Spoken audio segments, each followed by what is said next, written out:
ratchet. Sergeant Smack making backflip. Telly Hank it with the action. With the Vato speaking Spanish. Frank Matthews, how I vanish. Poof. Came back like I'm King Tut. Gold BBS is on a beamer. When Fat Cat was 10 queens up. Fall off the profit, not the re-up. Fly like Puerto Rican Jesus. Uptown like I'm Baby May. Just caught a touchdown from the... Who months ago was throwing for touchdowns as the star quarterback for the Atlanta Falcons, now has thrown himself before the mercy of a federal court, admitting in court papers to dogfighting. The one-count plea to be entered by Vick in Richmond, Virginia, Monday, charges Vick with conspiracy, a charge that could bring as much as a 5-year prison term. Responding to a possible plea deal earlier this week, one of Vick's defense attorneys indicated the agile quarterback couldn't run from his past. He's accepting responsibilities for those charges, and he's trying to put the pieces of his life back together, and ask that you pray for him and forgive him for any wrongdoings that he may have been involved in. 3 co-defendants have already pleaded guilty, and all 3 gave graphic details about how Michael Vick's Virginia property was the headquarters of Bad News Kennels, that dogs were raised there to fight, that Vick not only financed the operation, but took part in gambling, and that Michael Vick personally killed underperforming dogs by drowning and electrocution. In his plea agreement today, Vick's lawyers appeared to be trying to minimize the damage, specifically saying while Vick financed the operation, even put up money for purses, he did not bet on the dogs. He did admit, however, to agreeing to the killing of 6 to 8 dogs that did not perform well in so-called testing sessions. The dogs were killed by various methods, including hanging and drowning. And, the summary states, Vick agrees and stipulates that these dogs all died as a result of the collective efforts of his co-defendants Pernell Peace, Quantas Phillips, and himself, Vick. Neither Vick nor the prosecution had anything to say about the plea deal beyond the court filings. Once the plea is entered in court Monday, a federal judge will decide whether to accept it and then set a sentencing date. A source familiar with details of the case says prosecutors will ask the judge to send the star quarterback to prison for no less than 18 months. Drew Griffin, CNN, Atlanta. Drug trafficking indictments against 13 men and women from Quincy to Marianna. The Gadsden County Sheriff's Office says over 220 pounds of meth and about 110 pounds of cocaine were seized, along with thousands of pills. The drugs were found in 13 locations over a 2-year period. The operation targeted a trafficking organization that was allegedly responsible for distributing meth, cocaine, MDMA, through the North Central Panhandle. We're hoping to continue the investigation from this point on. 12-person indictment is quite large. It's significant in terms of the amount of persons that we're able to identify throughout this organization. And we hope to continue this because we know there's more people out there. The defendants face penalties ranging up to life imprisonment and fines of up to $20,000.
Now at 5, new developments tonight in that dog fighting ring in Gadsden County. 3 more people, including an employee of the Federal Bureau of Prisons, are facing up to a total of 50 charges. Court documents detail the cruelty that those animals went through for years at the hands of dozens of people. Our Jada Williams joins us live. And Jada, what do those documents say about how those animals were treated? Well, Ava, there's a lot of really sad information inside those indictments. The indictment actually says that about 100 pit bulls were forced to fight. Of course, after fighting, there are going to be injuries, but then they were pumped with black market drugs, all to keep from going to the vet's office. It's a sad story that unfortunately just happens far too often. These crimes need to be taken seriously. Someone who's violent or cruel to an animal will most likely be violent or cruel to a human. Kate McFall is an animal cruelty advocate who spends her time volunteering at Tallahassee Animal Shelter. It's not uncommon for law enforcement to go in for one reason and then discover that this person is also fighting dogs. Jermaine, Hadley, Leonard Safford, and DeCarlisle Chapman now face nearly 50 charges connected to the Gadsden County dogfighting ring. The fighting was discovered during a drug trafficking operation from November of 2014 to May of this year. Court documents detail the horrific life for the pit bulls, locked in cages, bred to fight, then never taken to a veterinarian to properly heal, many given black market drugs. That's very common, that they don't want to go to a regular veterinarian, so they kind of do their home style vet.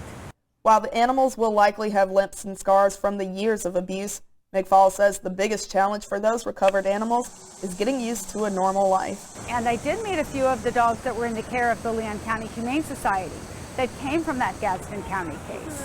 And they had some healing to do, but very sweet.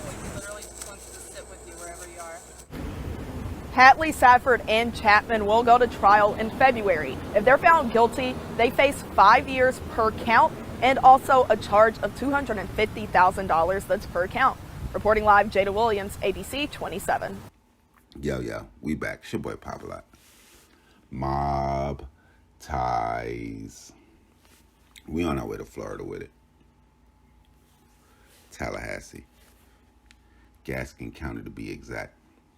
All my niggas from Tallahassee. The whole Florida tapping, but definitely Tallahassee, definitely Gadsden County. Man, my niggas from Holmes Road, y'all niggas tap in. This shit is going to be very, very eventful, to say the least.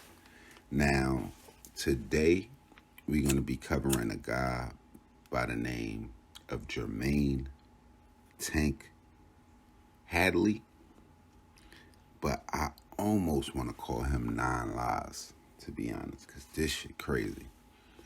Now, I'm almost not even sure how this story landed on the doorstep of Mobb Ties. Not sure if it was suggested or I just came across it, but needless to say, this is a topic that definitely need to be discussed on Mobb Ties.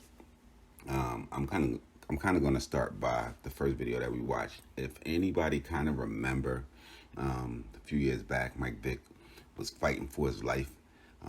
Actually, he was a star quarterback, probably like the top quarterback in the NFL. I want to say he just signed a $100 million contract with the Atlanta Falcons. He was definitely the face of that franchise. Pretty much almost the face of the NFL at that time. Then he happened to fall into some legal trouble that came in the midst of dogfighting allegations. He ended up copping out, and a lot of the verbiage from the black community that was coming out was, oh, if he was white, this wouldn't be an issue. He wouldn't be doing no time. I want to say he ended up serving a year federally on that charge. But the question that did not get asked was, what if he was not even famous? What if he was black, but if he wasn't even famous? Just imagine that, man. They was tripping on him going to jail for a year federally because he was like almost prominent figure, NFL star quarterback. Oh, this couldn't happen. But imagine if you didn't even know him. How much time would they have gave his ass? You ever think about that? Well, got a story that's going to probably rival that. And if you ever thought about that, that's probably going to give you a glimpse of what they would have probably did with his ass. Now, today, like I said, we're going to be covering Jermaine Hadley. This story kind of goes back, based on the research that I did, goes back to March 7, 2017. Is where it first started.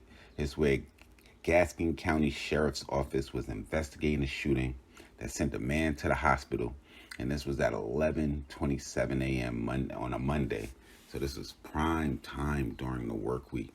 And the victim that was sent to the hospital was a 29-year-old by the name of Jermaine Hadley. Unbeknownst to them at that time, or maybe beknownst to them, who knows, the same guy that they would be getting to the hospital, they would be arresting on multiple almost semi-conspiracy charges, but the last one would be charges similar to the one Michael Vick copped and pleaded out to. Now, the story kind of fast forwards from 17 to 19, and by all accounts, we're going to say he had a speedy recovery because a federal grand jury returned a superseding indictment, and this was in December of 2019, December 10th, actually, to be exact. They returned a superseding indictment where they charged a 51 count indictment. And pretty much that's going to stem and bring on numerous drug charges.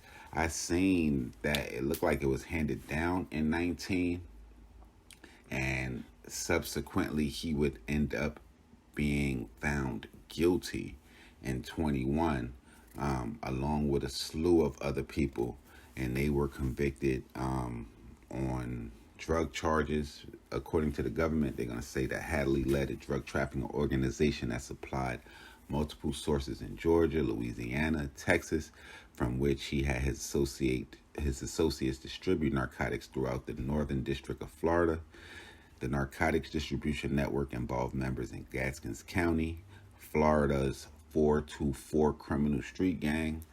And I did a little bit more digging on them and couldn't find a whole lot, but I did see they had multiple people charged right under that 424 street gang. So anybody know anything about that, how long it's been going, are they active? Y'all get in the comment box.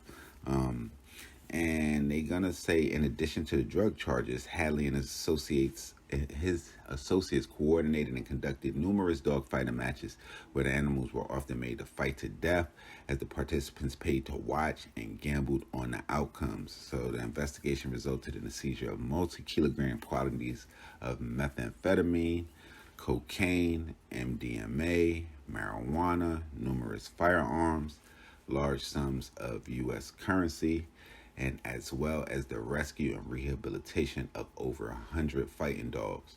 So several properties in the Gaston County area were used to facilitate the activities, and they were seized and are being criminally forfeited. So it's like everything that he run and trapped for pretty much came to a culmination. They had helicopters out there watching the dog fights and shit like that. So this shit was crazy. The ages of the people that are involved in this conspiracy is pretty much is going to range from 21 years old all the way up until 54 years old. So and it taps in everywhere: 45, 39, 25, 37, 30, 50, 37, 32, 29, 31. So 43 is definitely, and it's a mix of females and male almost. Looks like 70% male, 30% female, and they all are facing, well, he copped out to 30 years, so he was the kingpin, so everybody's probably going to be right under then. Y'all get in the comment box. Y'all let it be known. Is dog fighting prevalent in your city? Is that still a thing? Is it underground? What's y'all take on it? It's your boy Popalot. You already know what it is. It's the Mobb. Mobb. Ties.